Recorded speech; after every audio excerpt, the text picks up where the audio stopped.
Hello students, how are you? I welcome you all. And students, I want to say or I want to discuss with you that in this chapter or in this video we are going to discuss the summary of the chapter The Black Aeroplane. Students, you know that in our previous video we discussed the introduction of the chapter The Black Aeroplane, and you know very well Black Aeroplane is the part of two stories about flying. Part 1 is his first flight and second part is The Black Aeroplane. So in this class we are going to start the summary. हम क्या करने वाले हैं? Summary of the chapter The Black Aeroplane that is included in class 10, subject English. Okay, so the name of the chapter is The Black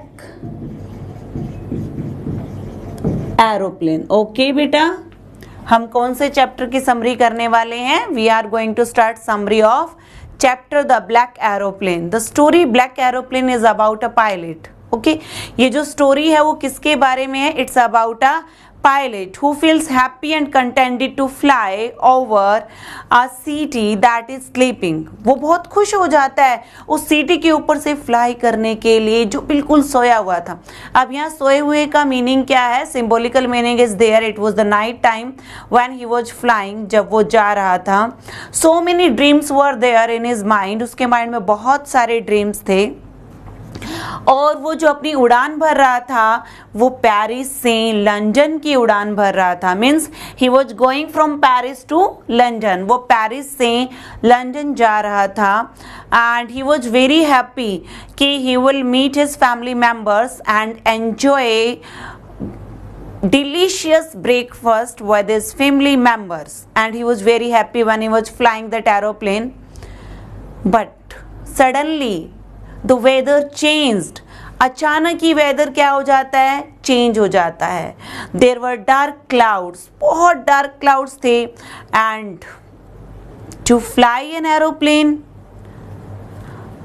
after looking those dark clouds, it was difficult to fly. बहुत मुश्किल था fly करना. Now again the narrator had two choices कि he should fly from those dark clouds or should go back, और उसे वापस जाना चाहिए. बेटा, अगर हम प्रैक्टिकल डिसीजन की बात करें तो प्रैक्टिकल डिसीजन ये है कि he should go back, उसे वापस जाना चाहिए. ठीक है, so that he may save his life as well as so many passengers were there. वो उनकी भी लाइफ को बचा ले. बट वो ऐसा नहीं करता. He took second decision and the decision was that he will fly through those dark clouds, stormy weather. So as far as my views are concerned, as a reader, he should not select that way कि he should go, कि उसे आगे जाना चाहिए, move on करना चाहिए. Because बेटा practical decision तो ये कहता है कि he should go to Paris, go back Paris. उसे पेरिस वापस जाना चाहिए था. ठीक है, ये कोई प्रैक्टिकल डिसीजन नहीं था कि वो चलो जा रहा है और वहाँ उसका एडवेंचर माना जाएगा. No, it was the wrong step taken by the narrator. And one thing beta I want to tell you, there is message, एक मैसेज है इस चैप्टर का, and in that message the writer wants to say that we should use and we should take practical decision in our life. ऐसा नहीं है कि हम अपनी फैंटेसी में, अपने ड्रीम्स में खोकर, अपनी इमेजिनेशन में खोकर कुछ भी ऐसा डिसीजन ले लेते हैं कि हाँ जिससे हम खुश होने वाले हैं without thinking about the future, future के बारे में सोचे बिना. नाउ एज अ रीडर हमारे माइंड में एक क्वेश्चन आता है कि what will happen with the narrator. उस नरेटर के साथ क्या होगा ब्लैक एरोप्लेन के पायलट के साथ अगर वो स्टॉर्मी वेदर से जा रहा है. He has to face so many problems. उसे बहुत सारी प्रॉब्लम्स फेस करनी पड़ती हैं. The other radar, compass, other instrument of the aeroplane were not working properly work नहीं कर रहे थे.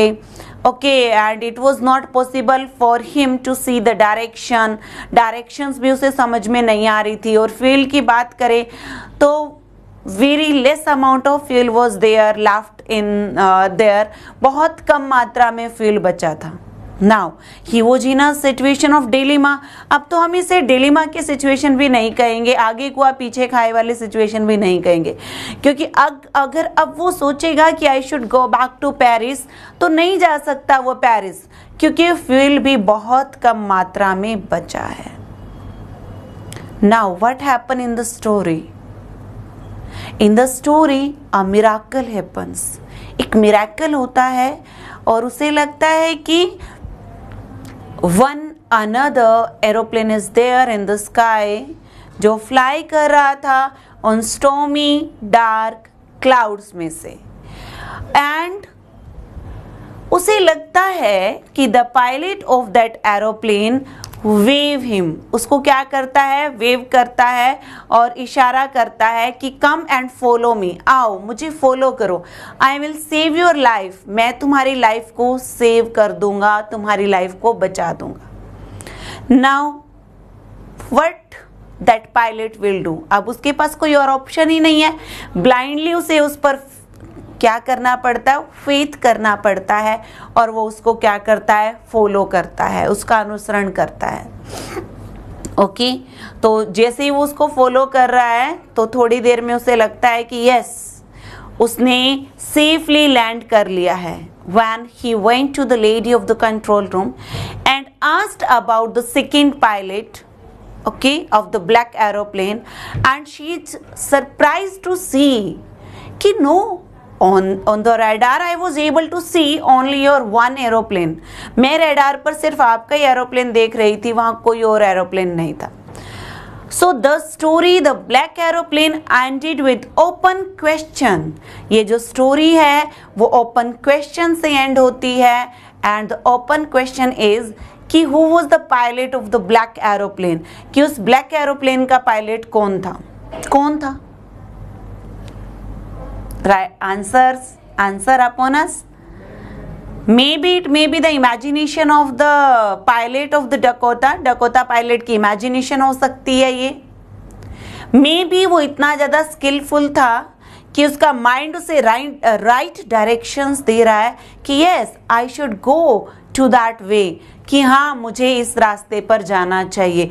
But it's totally upon the reader कि what the reader wants to think about the black aeroplane. So we can say that the story has a open ending.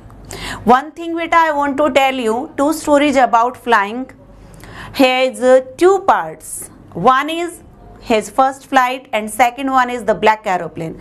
His first flight has close ending because we have the conclusion, and now the black aeroplane has an open ending. Okay, so students, in our next video I will give you the written material related to the summary of this chapter, the black aeroplane. Thank you students, God bless you.